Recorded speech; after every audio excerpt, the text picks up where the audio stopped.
ብዙሓት ደቂ ተባዕትዮ ላብ ባሕሪ እናተደረዩ እናተቆተሉ ደሞም እናፈሰሰ ለብዙሕ ግዜ ጸኒሑ ንስኻ ለሰብ ትወቅዕ ኣለኻ ሰብ ራኻ ከውዓካ ክትደሉ ዶ ንስኻ ሰብ ትገፍዕ ኣለኻ ሰብ ክገፍዓካ ክትደሉ ዶ ንስኻ ሕማቅ ትገብር ኣለኻ ሰብ ልዕሊኻ ሕማቅ ገብርከ ትደሉ ዶ ግዛ ብሓጢያት ካብ ዝርከብ ግዛዊ ደስታሲ ምስቶም ናይ እግዚአብሔር ህዝቢ መከራ ምቕባል ይሕሸኒ ብሓጢያት ዝርከብ ግዛዊ ደስታ ይቋረጽ እዩ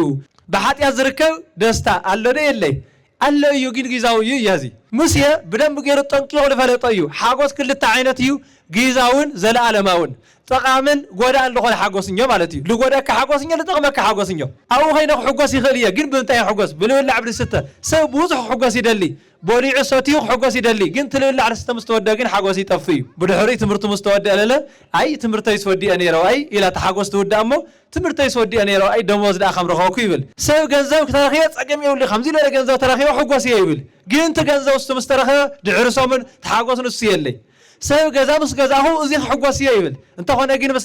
ገዛ ድሕሪ ሶምን ሓጎስ የለይ ዳጊመ ይብለኩም ወለኹ ብጎይታ ተሓጎሱ ይለና ብእግዚአብሔር ለሕጎስ ቅዱስ ፈቃድ ይኹነና ንሕና እውን ብግዛዊ ብምድራዊ ብዝሓልፍ ብዝረግፍ ብዝወዳእ ብዝጠፍእ ኸይኑ ሕጎስ አምላኽና እግዚአብሔር ይርዳእና ቃል እግዚአብሔር ብርሃን እዩ እቲ ቃል ህይወት እዩ ቃሉ በረከት እዩ ማይ ብለይ ብርጭቆ ከምሎ ይኾን እንጀራ ብለይ መሰው ከምሎ ይኾን መትሓዝ ለይብሎም ተግባራት አውዚ ካሻ ጌርካዮ ዝኻሻ ግን ድሕርኖ ኻል ኮይኑ እዚ እኽልና ፈሰሰ ከም ልውዳ ኩሉ ትሕትና ለይብሉ አገልግሎት ትሕትና ለይብሉ መዝሙር ትሕትና ለይብሉ ስብከት ትሕትና ለይብሉ ማህሌት ትሕትና ለይብሉ ቅዳሴ ጸላኢ ለሸነፈ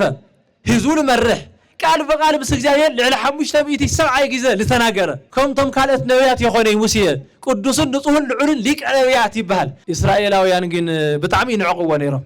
እስራኤላውያን ግን የቃልልዎ ነይሮም ዓቕሚ ተሃሊና ንመኾ ዓቕሚ ተዘይሃሊና ለለ ንጽልየሉ እዚያታና ተሐጊ ክርስትና ዋ ኣነኮ ስለልሰረቀ ኢለባ ልብሎ ኣለኹ ክንብል ንኽእል ኢና ስለልሰረቀ ለየባ ወለ ልብል መጽሓፋዊ ተረኺቡ ኣነኮ ሓጢያተኛ ስለልኾነ እኮ ርኩስ ኢለ ዝፀርፎ ኣለኹ ክንብል ንኽእል ኢና ርኩስ ንዝኾነ ሰብ ርኩስ ቦለ ልብል መጽሓፍ መን መሃረና ሎማዓንቲ እንመሃሮ ርእሰ ትምህርትና ኣብ ዕብራውያን ምዕራፍ 11 ቁፅሪ 25 ዝርከብ ሃይለ ቃል መልዓሊ ጌርና ክንመሃር ኢና ዕብራውያን ምዕራፍ 11 ቁፅሪ 25 ወአውደረ ይህም ምስለ ህዝበ እግዚአብሔር እሚደለው ለሰዓት ወይኩን ኃጢአቶ ማለት በኃጢአት ካብ ዝርከብ ጊዜያዊ ደስታ ምስ ህዝብ እግዚአብሔር መከራ ክቅበል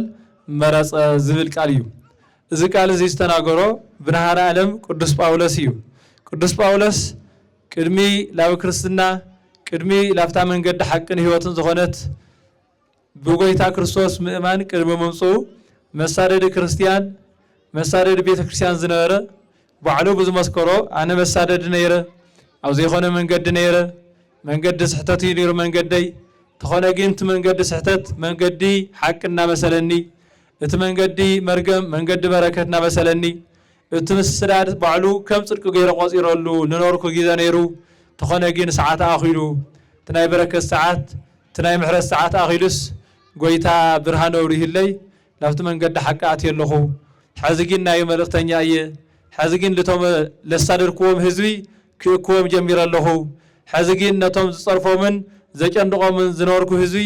ሕዚ ከዓ ብወንጀል ክርስቶስ ብብርሃን ክርስቶስ ከብርሆሎምን ክሐጉሶምን ጀሚረ ኣለኹ ኢሉ ዝተናገሮ ቃል ኣሎሞ ስለዚ ቅዱስ ጳውሎስ እዚ መንፈስ ቅዱስ ዘብርሆሉ ሓቂ ንምምስካር ነውሱ ለመከራን لخبيت سجاو مكران أجمن حلف ذهب كوناي كريستوس فقري من يزفليني زول قال كعسنا جرا كاو كريستوس فقر كريستوس مكرار يزفليني سيف يزفليني حمام يزفليني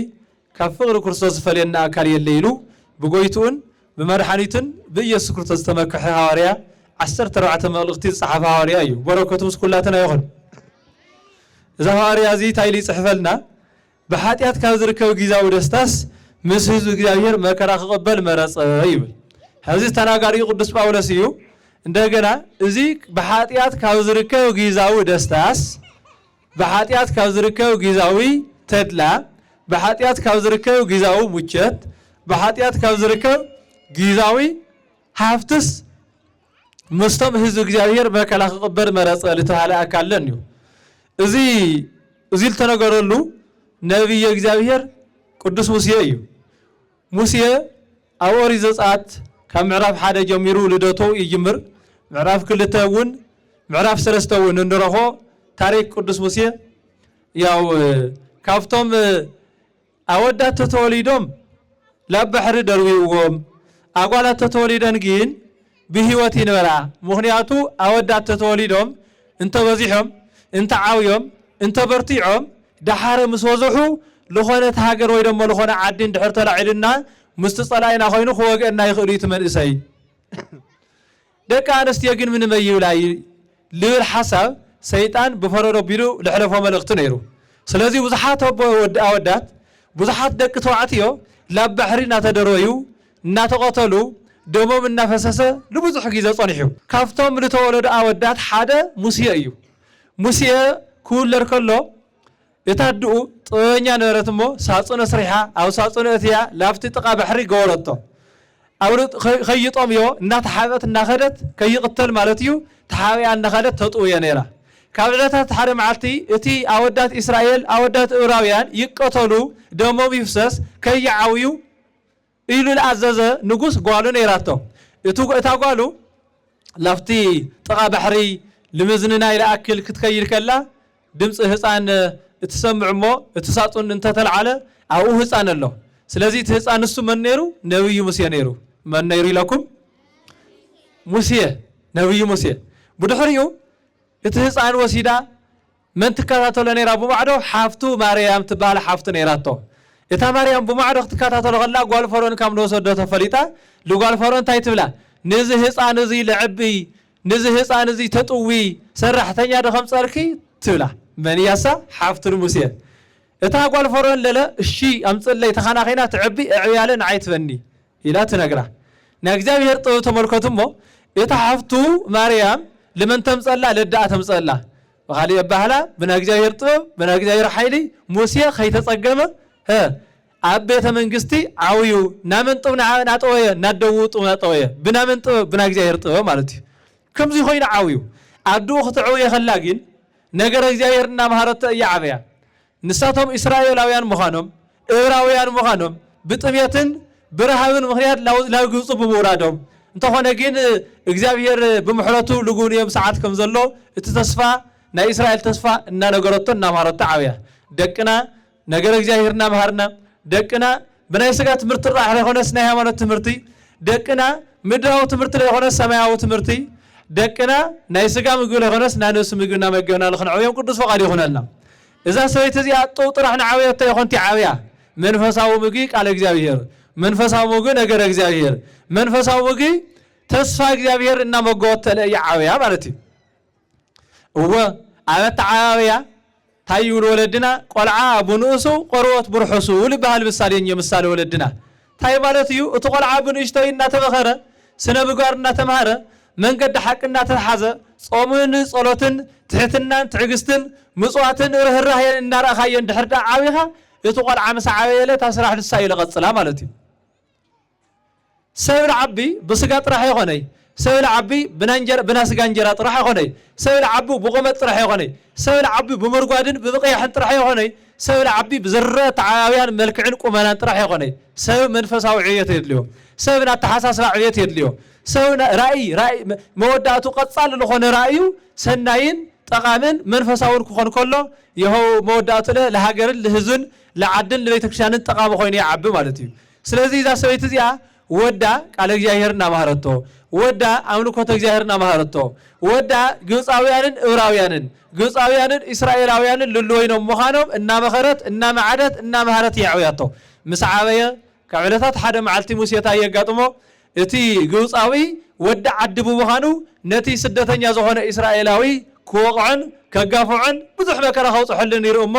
ሙሴ አሽዑ ቤተ መንግስቲ ይደሎ ሙሴ በኽብሪ ይለሎ ሙሴ ኣብ ብልዕን መስተን ቦታ ልውልዕን ልስተን ቦታ ይለሎ ሙሴ ኣብ ዳ መንግስቲ ሙቸት ዝወዝሐሉ ቦታ ይለሎ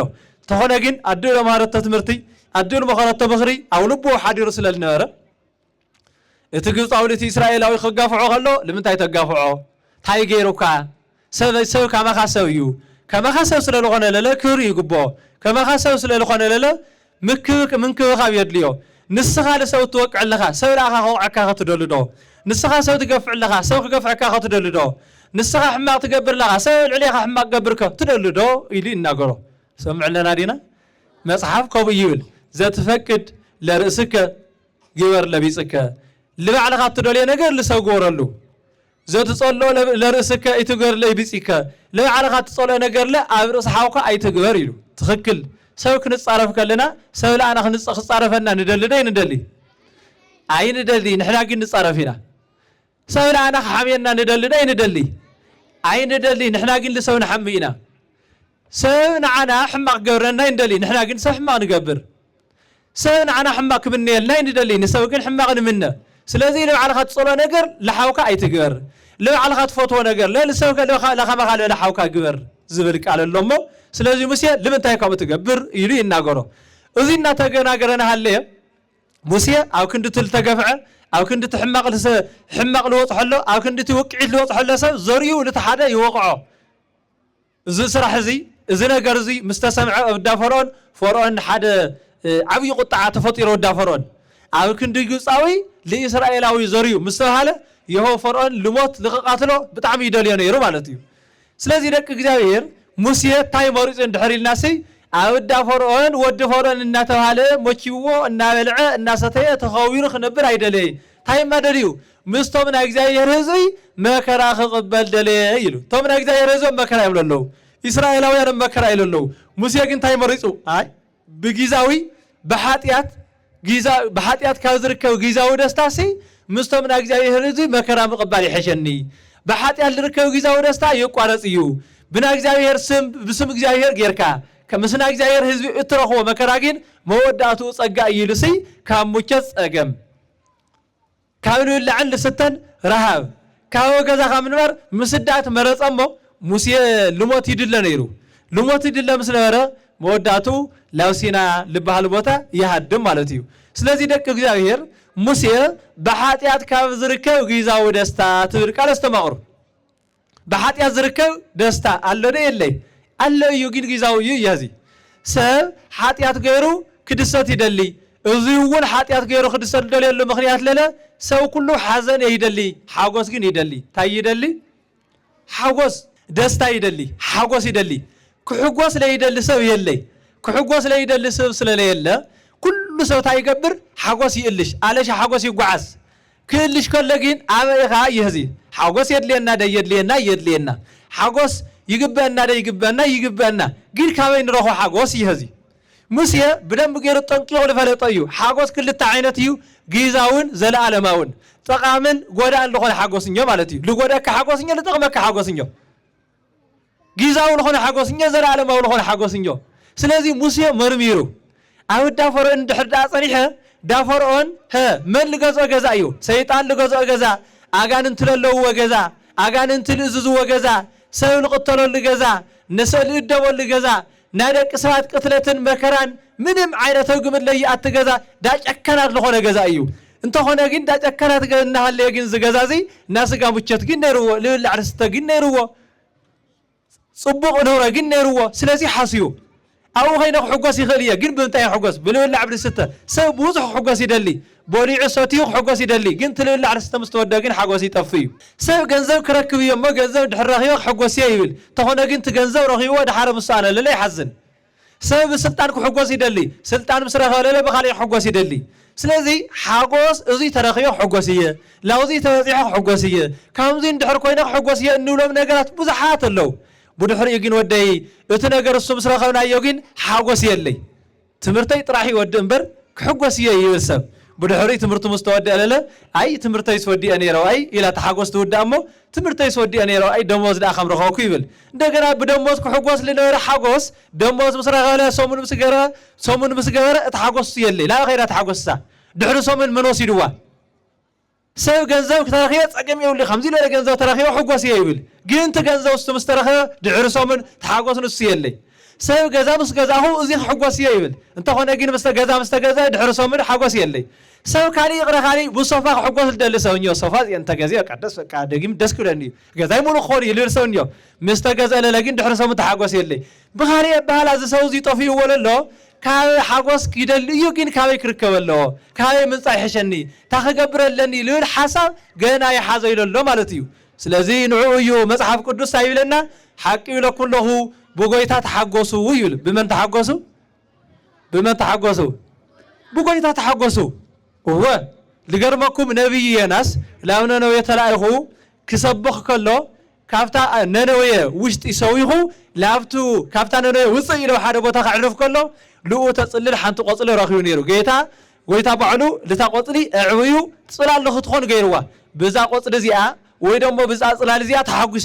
ነይሩ ነብየናስ مستحقوس ግን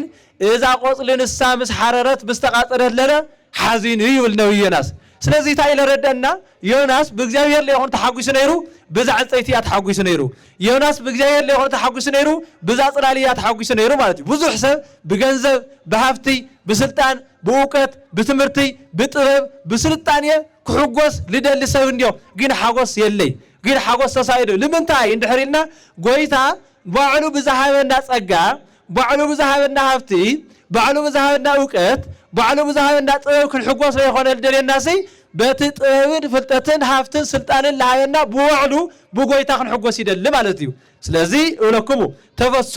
በእግዚእነ ይለኩሙ ለኹ በጎይታ ተሐጎሱ ዳጊመ ይብለኩም ለኹ በጎይታ ተሐጎሱ ይለና በእግዚአብሔር ለሕጎስ ቅዱስ ፈቃድ ይሆነልና ስለዚህ ሙሴ ታዩ መሪጹ እንደህልናሲ በጎይታ ምሕጓስ መሪጹ በእግዚአብሔር ምሕጓስ መሪጹ ደቅ እግዚአብሔር በጎይታ ምሕጓስ እንደህርዳ መሪጽና እግዚአብሔር ይነንረሆ እግዚአብሔር እንደረኺዩና የለ እግዚአብሔር ካዋና ይፍለይ ካፍቲ በምድራው ነገር በጊዛዊ ካብ ዝርከብ ደስታ ዝብል ቃል ግን ሙሴ የደለይ ሙሴ ደስ ይወለይ ደስ ስለለይ ወለለ ምስተምና እግዚአብሔር እንዚ መከራ ክቅበል يجب أن يلسي بعد مساعة مكان قبل مرض أيبل نحن وين بجيزاوي بمدراوي بزحلف بزرقف بزودع بزتف خين حجوس أملاخنا جزائر يردنا بأيه تحجوس يبل بأيه تحجوسه مسيا وص يخيدو كان مسيا نمهر من الجراس يو حدا فقر السون نمهر كان مسيا نبي مسيا مفكر السون يرو موسى فتاو سونيرو دك እግዚአብሔር አውዛ ዓለም ዚ ክፍተ ልጉቦ ማን ይንድሕሪልና ሰው ይኽፍተ ልጉቦ ለምንታይ እንድሕሪልና ሲ ናሰ ሀፍቲ ሰውዩ ናሰ ሀፍቲ ማን እዩ ናሰ ሀፍቲ ማን እዩ ቀዋሚ በቃ ናሰ ሀፍቲ ሰውዩ ሰብ እንድሕለውልካ ኩሉ ነገር ሒስካ ሰብ እንድሕለውለ በይነካ እንድሕር ከይድካ እቲ ሀፍቲ ባዕሉ ድኽነት እዩ ሰብ ምሳኻ እንድሕለየለ እቲ ስልጣን ባዕሉ ውርደት እዩ ሰብ እንድሕለየለ እቲ ፍልጠት ባዕሉ ድንቁርና እዩ ስለዚ ናሰ ሀፍቲ ሰውዩ አዳም ኣብ ገነትና ለ ኩሉ ነገር ሞሊሉ ነይሩ ተኾነ ግን ሔዋን ስለለይ መጻት ግን ተኾነ ግን ልኡት መስል ስለሌላ ግን ተኾነ ግን አዳም ንባዕሉ መስል ሰብ ስለለይ ኖሮ ደስተኛ ይኾነ ነይሩ ስለለኾነ ጽቡቕ ስለለይ ነበረ ጽቡቕ ስለለይ ሆነ ጎይታ እግዚአብሔር ለለ ሰብ ወይኑ ክነብር ጽቡቕ ይኾነ እሞ ልኡት መስል ረዳቱ ልኡት መስል ሓጋዚቱ ንፍጠረሉ ኢሉ ተናጊሩ ማለት እዩ ስለዚህ ከሙሴ ንምታይ ንማር እንደሕና ሰብ ሞፍታይ ሰብ ፍተውታ ደቅ እግዚአብሔር ሰብ ክንድል ሕማቕ ልገበረ ሕማቕ ይገበረና ሰብ ግን ክፍቶ ኢለለዎ ናሰብ ሃፍቲ ሰብ እዩ ናሰብ በረከት ሰብ እዩ ናሰብ ወገን ሰብ እዩ ሰብ ልኽንፈቲ ዓይነ ልቦናና ይብርህልና ሰብ ስለ ልፈተየ እዩ እቲ ልተገፍዐ ኣካል ምንታይ ይግፋዕ እቲ ልተወቕዐ ኣካል ንምንታይ ይውቃዕ ንምንታይ ደኻ ይብደል ንምንታይ ደኻ ይርሳዕ ንምንታይ ሕማቕ ኣብ ርእሲ ደኻ ይግበር ኢሉ ኣብ ክንዲ ደኻ ልትወድዕ ዓድል ዘረየ ናሰብ ፍቕሪ ስለልነበረ እዩ ሓደ ካልኣይ ነገር ካብ ሙሴ ንመሃረ ነገር ተኣዛዚ ምዃን ካብ ሙሴ ንመሃረ እንታይ ምዃን ተኣዛዚ ምዃን ካብ መስዋዕቲ ሲ እንታይ ይበልፅ ይብል መጽሓፍ ቅዱስ ምእዛዝ ይበልፅ ካብ መስዋዕቲ ምእዛዝ ይበልፅ ስለዚ ተኣዛዚ ምዃን ካብ ሙሴ ንመሃር ንዚ እውን ኣብ ሲና ክረኽበሎ ጎይታ እግዚአብሔር ኣባጊዕኻ ካብ ምሕላውሲ ሰብላ ምሕላው ደይበካ ኣለኹ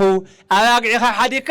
ላብ ግብፂ ኺድ ላብ ግብፂ ክትከድ ከለኻ ፈርዖንን ናብ ፈርዖን ወገናትን ዝኾኑ ንዓኻ መልእኽቲ ዋላ እኳ ተዘይተቐበሉ ኣብ ግንባር ፈርዖን ዓብዪ ሞገስ ክህበካ እሞ ኪድ ልቶም ህዝቢ ሓልዎም ኪድ ልቶም ህዝቢ ነፃ ውፃእዮም ኪድ ምሳኻ ኮይነ ልቶም ህዝቢ ነፃ ከውፅኦም እዮ እሞ ንዓ ሕለፍ ክብሎ ከለሲ ሙሴ ለለ ኣይከዲ የበለይ ሰምዕ ኣለና ዲና እኳ ደኣስ ታይሉ ነይሩ ኣነ ኣፈይ ኮልታፋ እዩ ክናገርለ የኽእሊ ካልእ ሰብ ተሃሊ ደልኣኺ ኢሉ የኽእሊ ልብል ትሕትና ደኣ እምበር ኣይእዘዝ ምባል የነበረይ ሙሴ ስለዚ ታይልዎ ጎይታ እግዚአብሔር እስኻ ይኾንካ ይትናገር እስኻ ይኾንካ ይትሰርሕ ታይማ ኣነ ለኣኻ ቃለይ ክነግረካ እየ ንስኻ ለለ ኣፉየ ሙሴ ለእመ ኮነ ጸያፈ ጰራቅሊጦስ ኣሮን ይኩነኒ ኣፈ أفاي موسى ولا صياف انتهونه فراقليتاس منفس قدوس أرن يكونن أف يكونن توايلو 5 دراسة يهو تايلو موسى كيدمو موسى أرون أو كنداغا خناغريو أرون أو كنداغا ملقطو حلفيو سلازي عايزو خاخيد كبال كلسي كيف رح كيدنقص نافتا لغويلا جوصي نافتا نهادم الله جوصي بناي تزاز እግዚአብሔር ተጓዓዘ ይል ተአዘዝት ለኹን አምላኽና እግዚአብሔር ይፍቀደልና እግዚአብሔር ወትር ጊዜ እዘዘና ይለ ደቅ እግዚአብሔር ወትር ጊዜ ይነግረና ይለ ደቅ እግዚአብሔር ትእዛዝን ሕጉን ይነግረናል ግን እዘዝለና ደግን ካሊ ጉዳይ ለመንና እዘዝለና ናመን ቃሊና እንሰምዕለና ብናመን ቃሊና እንሕጎስለና ክነስተውዕለ ይግበና ሰማያዊ እግዚአብሔር ሰማያዊ ፈጣሪ ሰማያዊ አምላኽ ሰማያውን ሐያል ለሆነ ጎይታ ክእዘዘና ከሎ ታይ ንገብርለና እወ موسى كيد مولاو قصي لتوم زغار رأيهم تواهلو نحنا خيلو ويدما زيغورو لتوهلنا ينقر يلي ديو على دي يلي على با صمو للتزاز نجار تزازيو جن نزاز لنا دو صليو نجار تزازيو جن نصل لنا دو تعقصو نجار تزازيو جن نعقص لنا دو تحتنا قورو نجار تزازيو جن تحتنا نقبر لنا دو تنسو نجار تزازيو جن نسهل لنا دو تفاقرو نجار تزازيو جن نفاقر لنا دو ቅዱስ ቁርባን ተቀበሉ ስጋይ ቦዱዑ ደመይ ስተይና እግዚአብሔር ተዛዚ ግን እዘዝለና ዶ ተአዛዝ ልብ خሊ ይግቦ ለይዘዝ ልቢ ደንዳና ለሆነ ልቢ ለማን ብለ ይሰምዕ ልብ እንድሕር ኮይኑ ግን ከምዚልኩም ጸልዩ እግዚአብሔር አምላኽና ንጹህ ልብ ፍጠረልና ነወሎ ታይ ለሆነ ልቢ ንጹህ ለሆነ ልቢ ንጹህ ለሆነ ሐሳዊ ለሐስብ ንጹህ ለሆነ ልቢ ለትንጹህ ለሆነ አምላኽ ይልዘዝ ንጹህ ለሆነ ልቢ ንጹህ ለሆነ እግዚአብሔር ሕግ ይልግዛሞ ንጹህ ልቢ አድለና ከምቲ ቅዱስ ዳዊት ለሆነ ቅዱስ ዳዊት ናይካ ተአዛዝ ነይረ ቃልካ ሰማዕ ነይረ بمنقد خاطر وعزنيره نايكا حقن تزازن سميعه باتا منقد حقي وعز نيره انت هنا جين حزل البي رصيح له انت هنا جين حزل البي رخيص له انت هنا جين حزل البي لا غاي يزز لي انت هنا جين البي كاملات مالي تعزازن فتاوي حق خان ايخوني مو رغويتاي نصح الب عدلني رغويتاي قدس الب عدلني يرخم للمنه نصح الب خلمن يغبنا مالتيو نصح الب عدلني يكن لكلنا لا ጎይታ እግዚአብሔር ታይል ቃል ይስምዕና መሲልኩም ከምቲ አውትኒት ሕዝቅኤል ምዕራፍ 36 ይለሎ እወ ካባኻትኩም ሲ ናይ እምኒ ልብ አውጥየ ወህወኩም ልብ ዘስጋ ወአትት እምኒሆሙ ልብ ዘእብን ናይ ልቢ እምኒ ልቢ ወይ ደሞ ልቢ ኮኺ በጣም ጠንካራን ደንዳናን ከም ዝኾነ ሁሉ ነቲ ደንዳና ለኾነ ልቢ ናይ እምኒ ልቢ ካውልብኹም አውጥየ ናይ ስጋ ልብ ዕድለኩም ይል ናምታይ ልብ ዕድለኩም ናይ ስጋ ልዕድ ልቢ ማለት ቃል እግዚአብሔር ሰይፍ እዩ ሰይፍ ለለ ለስጋምበር ለኾኺ አይፍንቅሊ ለኾኺ አይቆርጺ ስለዚህ ናይ እግዚአብሔር ቃል ሰይፍ ስለሆነ ንሱ ሰይፈ ዘመንፈስ ቅዱስ ዘውቱ ቃል እግዚአብሔር ተዋሂሉ ኣብ ኤፌሶን መልእክት ከም ተጻሐፈ ሁሉ ናይ እግዚአብሔር ቃል ሰይፍ ስለሆነ ናይ እግዚአብሔር ቃል ክንገረና ከሎ ኣብ ልብና ምእንቲ ክሰርሕ ቲ ናይ እምኒ ልብ ወጽዩ ናይ ስጋ ልብ የድልየና ኣሎ ማለት እዩ ስለዚህ ንጹህ ልብ ዓደለና ከልከለሲ ካራ ወይ ደሞ ሰይፍስ እምኒ ለይኾነ ስጋ ይልቆራርጽሞ ከምቲ ሰይፊ ካራ ለእምኒ ለይቆርጽ ለስጋ ግን ለቆራርጽ ቃል ካብ ልበይ ኣቲ ለኽሰርሕ ቃል ካብ ልበይ ኣቲ ለኽሐጉሰኒ ቃል ካብ ልበይ ኣቲ ለኽብረህለይ ቃል ካብ ልበይ ኣቲ ለኽበርትዕኒ ቃል ካብ ልበይ ኣቲ ዘኻዛጎ ዝወደይ ኣይዘኸዛጓለይ ኣይዘኹም ዘምደቀይ ልብል ስምዒት ለኸሰምዐኒ ለኸሓድረኒ ጎይታ እግዚአብሔር ንጹህ ልብ ዓደለኒ ማል የድልይ ቃል እግዚአብሔር ብርሃን እዩ እቲ ቃል ህይወት እዩ ቃሉ በረከት እዩ ቃሉ መንገድ እዩ ቃሉ ኃይል እዩ ቃሉ ኩሉ ነገር ስለሆነ እቲ ኩሉ ነገር ለሆነ ቃል እግዚአብሔር ኣብ ልቦናና ለኸሓድር ታይ ምዃን የድል እንድሕሪልና ንጹህ ልብ ዓደለኒ ማል የድልየና ኣሎ ማለት እዩ ናይ እግዚአብሔር ቃል ተነጊሩ ኣይሰምዕ ዝበሉ ኣይጣዓሞምን ናይ እግዚአብሔር ቃል ተነጊሩ ኣይሰምዕን ዝበሉ በረከት የረኸዊ ናይ እግዚአብሔር ቃል የሰምዕ ዝበሉ መወዳእቶም የጸበቀ እሞ ደቂ እግዚአብሔር ድምፂ ዓለም ከም ምስማዕ ድምፂ እግዚአብሔር ንስማዕ ድምፂ ዓለም ለድምፂ ዓለም ከም ምእዛዝ ለድምፂ እግዚአብሔር ንስማዕ እሞ ናይ እግዚአብሔር ቃል ተሰምዒና ብምድሪ በረከት ብሰማይ ላይ ህይወት ክንረክብና ማለትና ተኣዘዝቲ ንኹንኮን ኣምላኽና እግዚአብሔር ይፍቀደልና ስለዚህ ተኻልኣይ ካብ ሙሴ ንመሃረታ እዩ ተኣዛዚ ምዃን ኪድ ክትበሃል ከለኻ እሺ ንዓ ክትበሃል ከለኻ እሺ ማለት እዩ ሳልሳይ ካብ ሙሴ ንመሃሮ ትሕትና እዩ ካብ ሙሴ ታይ ንመሃር በረከቱ ምስ ኩላትና ይኹን ስለ ሙሴ ንመሃር ለና ሎማዓንቲ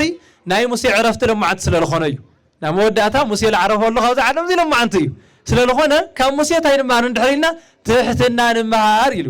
ትሕትና ማለት ታይ ማለት እዩ እንድሕሪና ትሕት ኢልካ ብልብኻ ትሕትና ምግባር ትሕት ኢልካ ለእግዚአብሔር ምእዛዝ تحت الكال سب مخبار تحتنا عوي بركتيو تحتنا هيوتيو تحت الناس مدر يأتي أنت تصورون لا كلن مقبارات يبل تاي مالتيو تحت الناس مدر إياه عيلس كي تناقول مساي تحت الناس سكورو مدر إياه تحتنا مالت بمدر إياه تمثل تحتنا بمدر تمثل مدري لعنصيت تشكم لأمن تشكم لعراوي تشكم لأنسسات تشكم لسب تشكم لحاتياتنيا تشكم لصادق تشكم ስለዚህ ምድር ሁሉ ወተሸከመ ከም ትነብር ኩሉ ትሑት ለሆነ ሰው ለሁሉ ተሸክም ይል ነበር ማለት እዩ ትሕትና ለለው ልቢ ለሁሉን ምግባራት ማለት ለምግባረ ጽድቅ ለምግባረ ሰናይ ለምግባረ እግዚአብሔር ለቲ ምግባረ ሃይማኖት ልሽከሞ ማን ይተታይሉ ትሕትና ታይ ማለት እዩ እንተ ጾምና እንተ ጸለና እንተ ሰገድና እንተ ተነሳህና እንተ ተቆረውና ኩሉ ጽቡቕ ስራሕ እንድሕር ሰሪሕና እምኸዓግን ትሕትና እንድሕለ ይብሉ ከምዚ ምድሪ أمر لو نجات مر ندحلي له خملة ينورو كم دمو ماي بلاي برجوكا خملة يخون إنجرا بلاي مساو خملة يخون متحازل يقولهم تجارات أوزي كاشاجر كاي زخاشاجر ندحر نخال كينو إذا خلينا نفسه خملة ودا خلو تحتنا لا يقولوا صوم تحتنا لا يقولوا صلوات تحتنا لا يقولوا عقل قلوت تحتنا لا يقولوا مزمور تحتنا لا يقولوا سوكات تحتنا لا يقولوا هيدات تحتنا لا يقولوا قداسية تحتنا لا يقولوا بيت الجار من بللاس تحتنا لا يقولوا سجدت تحتنا لا يقولوا سناي بقارات يهو قوم نجر لا يقولوا مودعته كم كراتيت لنا خلا كراتيت صول نفس النبر صول تقم لا يقولي ما تحتنا لخن جبر أملاقنا زيارة عدلنا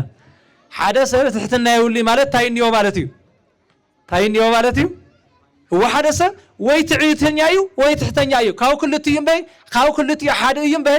كل تيم وهذا يكالي سلذي حدث تحتنا نيو مالت تعيت يقولي مالتيو تحتنا يقولي مالت لا تعيتني أيو مالتيو تحتنا نجاهري تعيت كنا منيو نامنيو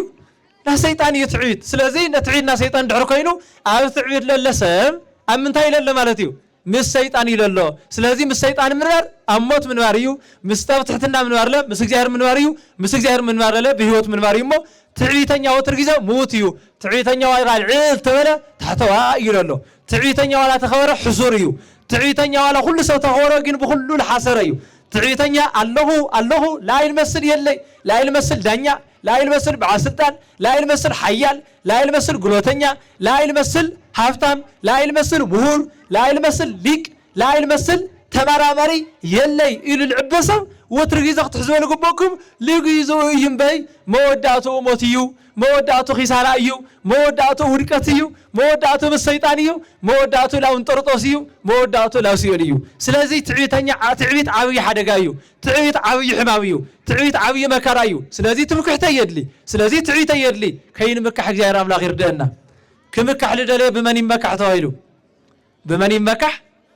بكا بإجزاير تمكح خلها إجزاير تمالنا يرو حزور مساخانيا صاحون مساخ نبريو بجنزة دحرت مكح حقين جنزة صاحنيا دي دق إجزاير على ريلي سوكم تكلسي مس جنزة ودي لخير سو جنزة حديقيو يه سوكم تكلو فلتات حديقو ريس مس فلتاتيو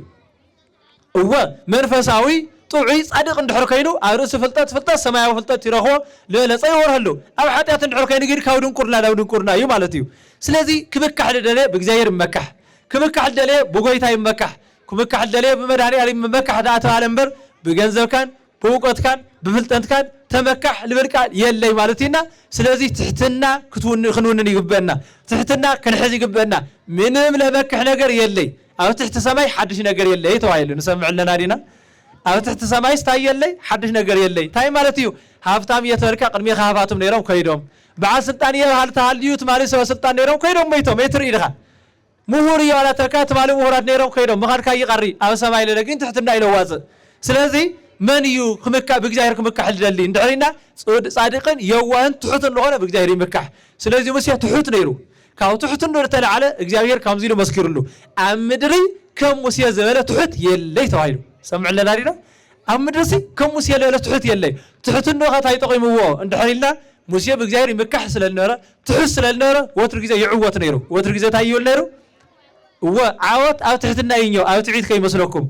عوت أو تحط الناينيو أو مفكر كي مسلكم عوت أو تحتنا إنيو لا يلمسل ولا يخون إنيو عوت سلازي أنا عوت مستيرنا إجزاير سلالهنا إجزاير لو تحس سلالله منفسه ልበ ትሁተ ወየዋህ ይምየንን እግዚአብሔር ሲ ትሁትን የዋህን ለሆነ ልቢ አይንዕቂ ተዋይል ስለተነገረ እግዚአብሔር ሙስተሕት እዩ እግዚአብሔር ምስየዋህ እዩ እግዚአብሔር ምስቅዱስ እዩ ስለለሆነ ደማ ትሁት ወትር ጊዜ ይዕወት ትሁት ወትር ጊዜ ይሸንፍ ትሁት ወትር ጊዜ ይሕጎስ ትሁት ወትር ጊዜ ደስ ይብሎ ማለት እዩ ጎይታና መርሓይትና ኢየሱስ ክርስቶስ ታይደለለ እስሞ ኩሎ ዛይረ ርሶ ይሐስር ወዛአታቶ ርሶ ይከብር ኩሉ ርሶ ሓፍ ለበለ ርሶ ልዕል ለበለ ታይገብር ይትሕት ይዋረድ ርሶ ትሕት ለበለ ግን ታይ ይኾን ማለት እዩ ልዕል ይበል ይኸብር ማለት እዩ ክንዓቢ ተደሊና ትሕትና ንግበር ማለት እዩ ሓደ ግዜ ግን እንታለሊና ትሕት ክትብል ከለኻ ሰባት ይሕስሩኻ ሰምዕለና ዲና ሰባት ይሕስሩኻ ትሕት ክትብል ከለኻ ንዓብዚ ይኸፈል እንካ ስጋኻ ላኣኻ ስኻ ተዓቢ ካማ ካልእ ስኻ ኮኢኻ ምሁር ስኻ ኮኢኻ ሊቅ ስኻ ኮኢኻ ኸባየ ተዓቢ ክትብሎ ከለኻ እዎ ሓቂኻ ኢሉ ርግፅ የብለካ እሞ ኣብዛ ዓለም ዘየተዋፂ ባዕልኻ ትሕተልካሲ ዓለም ባዕላ ስቑኢላ ተመሪሳ ትርግፀካ እሞ ልዕል ማልያ ትሕሸኒ እንታይ ይልበሃል ፍኮራ ፍርቂ ሓይሊ ልበሃል ስም ተዋሂብዎ ፍኮራታይ ፍርቂ ሓይሊ እንኳን ፍርቂ ሓይሊ 1% እውን የብሉ ፍኮራ ኣብ ትምክሕቲ ምንም ዓይነት ሓይሊ የለ ልግይዞ ክመስል እዩ ሙሴ ለኮ ተናጊርና ቅዱስ ጳውሎስ ለኮ ተናጊርና ብግዛዊ ደስታ ካብ ንርከብ ሓጎስ ኢሉ ልግይዞ ካብ ንርከብ ሓጎስን ደስታን ምስ እግዚአብሔር ምንባር ይሕሸኒ ኢሉ ንመረፆ ኣለኮ ንእሽተይ ፎኪርካ መንዳኖ ላይል መስል የለይ ከማኻ ክትብል ከለኻ ክትፈክሩ ከለኻ ዓለም ይመስሎሞ የኽብረካ ልዕል ይብለልካ የጨጨልካ ይዕልለልካ ላኣኻል መስል የለ ይብለካ እሞ ብድሕሪ ልዕል ምስበልካ ግን ሰይጣን እንደኾነ ምሳኻ ሰይጣን ለለ ክትዕበ ከለኻ ላይል መስል የለ ክትብል ከለኻ ኣይፍትነካ ሰይጣን ሽዑ ምክንያቱ ወዲካ ለለኻ ብትዕቢት ወዲካ ስለለለኻ ዝመሳልል እንታይ ይገብሮ መሲልኩም ከምዚ ኢሉ ናልዕልና መሳልል ካብ ክብሪ ናብ ክብሪ ካብ ዕየት ናብ ዕየት ካብ ፍልጠት ናብ ፍልጠት ካብ ስልጣን ናብ ስልጣን እናደየብካ እሞዓለለ በትዕቢት ላይል መስል የለይ ክትብል ከለኻ እዛ መሳልል ጠጠው የብላ እሞ እስካዕ ላዕላይ ትደዩ እስካዕ ጫፍ ትድዩ ሰይጣን ስውቕ ኢሉ ይርአካ ስውቕ ኢሉ ክርአካ ከለለ ስለልፈተወካ ኸይመስለካ ታይማን መወዳእታ ፍታ ላዕላይ ክትበፅሕ እሞ ኣብ ላዕሊ ምስ በፃሕኻ እታ መሳልል ብታሕታይ ገይሩ ክስሕባ እሞ ኣዋዳደቃኻ ክፉእ ክኾን ማለት እዩ ሰብ ትፈልጡ ኢኹም ካብ ቀዳማይ ደረጃ ክወድቅ ከለይ ካብ 10ይ ደረጃ ክወድቅ ከለይ ውድቀቱ ክፍኣቱ ብጣዕሚ ኺሳርኡ ጉድኣቱ ልልወይን እዩ ማለት ኢና ስለዚ ሰይጣን ሓፍ ከብለል ከሎ ዋ ተጠንቀቕ ሰብ ሓጢኣት እናገበረ ሰብ ክፍኣት እናገበረ ሰብ እናተዓበየ ኣብ ርእሲ ክብሪ እንድሕልረክቦ ኮይኑ እዚ ሰብ እዚ ፍለጥዎ መወዳእቱ ናብ ከቢድ ውድቀት ኢሉ ከድሎ ማለት ኢና ትሕትና ክንለብስ بتحتنا من قد خنوقعت قدس فقادي خنلنا قويتا كرستوس له خوايه تمارو أنا يوهي بلبيون تحت يمه كايه تماري لنا سلذي تحسه كمن يلمر كاو جاهير كاو قويتا كرستوس تعيتني خنا من تمهرينيو لا سيطان تمهر خوينا لا مالتينا لا سيطان تمهر لو ترجيزه كم بو خم سيطان وداقيو ناي قويتا كرستوس تمهرين لعل مالتيو سلذي كاو قدس موسى انه مهر حدا تايو اندحر دايلنا تحتنا كاموسي نمهر ناموداتا كاموسي نمهرو تعقستي كاموسي نمهر تعقستي كم نمهر كاموسي ناموسي تعقستي القرموكم نجر موسى قال بقال مس እግዚአብሔር ልናጋገር እዩ ቃል በቃል مس እግዚአብሔር مس አምላኹ ለተራኸበ እዩ ሙሴ በጣም በረከት አምላኽ ለወዘሐሉ ጸላዩ ለሸነፈ ባህር ኤርትራ ለኻፍል ኃይል ተዋው ህዝብ እግዚአብሔር ለኽመርሕ ስልጣን ለተዋው بدمنا قريدو بمنا أوريدو صلاة قتيلو بحر خفيلو እንደገና ለካው ከሕማይ እናፈለቀ ህዙ ለመግብ ነረ ኩሉ ነገር ለማራሕይ ነው ሩሲያ እዚ ሁሉ ጸጋል ወዘሐሉ ጸላኢ ለሸነፈ ህዙ ለመርሕ ቃል በቃል ምስ እግዚአብሔር ለዕለ 570 ጊዜ ለተናገረ ጎይታ እግዚአብሔር ለለ ለሙሴ ክናገሮ ከሎ ለአኻል መሰል ትሑት የለይ ለኻሊ ነብይ ለኻሊ ቅዱስ بحلمي برأي يلنا جرا لا خاجين ويدا مو لموسى باري أيجين ولا تاي ولا قوي تاجي تاير لموسى باري أيجين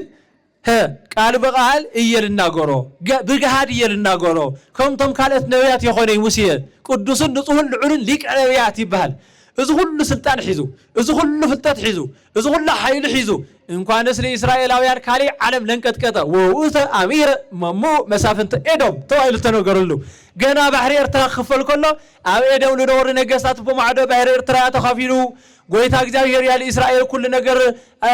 أشاقيروهم صلاة يوم قتيل اللهم حزم ما يمصر الله لعدنا كل يمصر الله نحن خامين نقول إلهم إسكع عليك النقو إسكع عند زي حيل النور بعد سلطان ناله إسرائيلاويان جن بتعمين عقوة نيرم إسرائيلاويان جن يقاللوا نيرم إسرائيلاويان جن يصرفوا نيرم إسرائيلاويان جن أورسي يوم غور نيرم يمرروا نيرم تاينالو موسى يلو طمي تايلوم سمع لنا دينا موسى يلو أبيت كاوزو كله برخة مسئنا أوز برخة زي تقرينا خمس إخنا لمنتاي أو جيوسنا ولا عنا نيرنا أوز جين للعسينا نشتي طمي تايلاتهم أيك أراسو إلهم بقليل لخحدو بقليل لا أمنو بقليل لقعزو بقليل لملص هينس للنورو أروس موسى بوزح مكرا يوم صل نيرم يفرار هو نيرم موسى جين يعجس نيرو موسى جين هينا ددي نيرو موسى جين لا أجزاء تصليو أرزو بزوز يوم أطفأ يوم يلا يفلتي موسى جين حنت مع التحزين تجنقنا يفلتي سوقني يعجس تعجس تسجى رام لا يعدلنا نحنا إنكون زخلو حيل حزنا منهم حيل لا يقولنا منهم عقم لا يقولنا سوت تصريفنا تايل سمعنا سماي مدري لفرسه يمثل لبخات قاصيلو تناديلك عقمتها هاليوكا كتوقعوا تزي هاليوكا لا بدحري يخت حاميا حماق سب كتوصلنا إلى نمكر نحنا موسى جن كم ينوري موسى جن يعجز نيرو كعلاتات حدا معلتي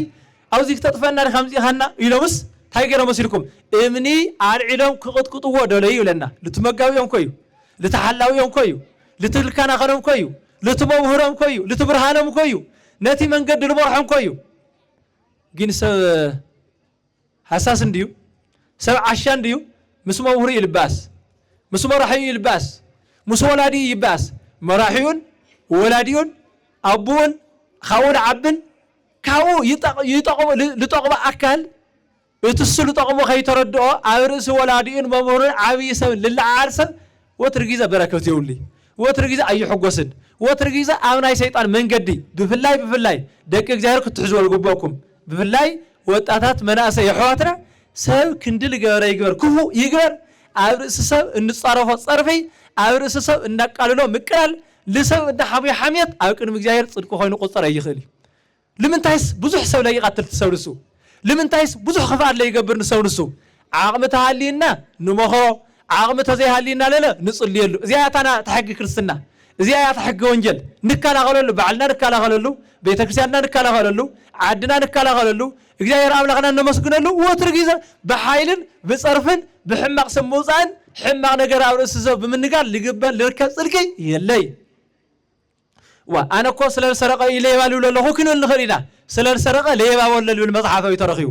أنا كوس للحشاو له هون الخرينا للحشاو سحشاو والله يترخيو أنا كو حاتي أثنيا سل الخنا كوي ركوس للصرف له هون الخرينا ركوس نزخنا سو ركوس والله بالمصحف من مهرنا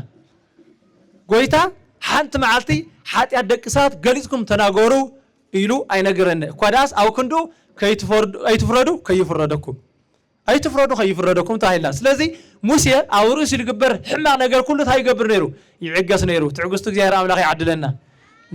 نايت عجزت التقمي كمين لبركة مسلكم بسجان بنوسن بمدرن بسماين عبي تقم الله قدوس يا ريد أبونا أو ناي مكرا سولس أمدوجا كم زيبل كم سوارك اللي جمر كم سوارك يماسن بأسات كما هو يماسنو لمزدعجس منسوت بنت يريسيو إساس لورك زين ولا زي أثريو النغري النقر كما هو من داويني لزوتو ثقست أكونو كيورا يريسيو أكونو لأولا يريسيو النقر بركاتهم كلاتنا يكون قدس يا ربنا تاي مالتيو حاوي ورقي النوادا دري النقرنا حاوسي لورقي تاي غورو يقول حاول ورقي تاي غورو من تيرسيو سات لورق تاي غورو اندحنا سي كمتي كما وصورك يماسن بأسات ورقي بحاو خملي يطف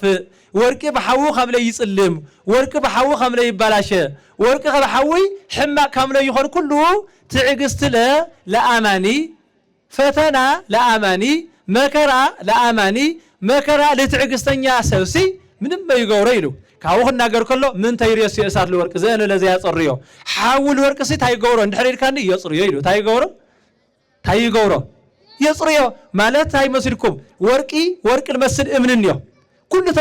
تتصارر ليولي اللي لسرناي كردا تتصاررنيو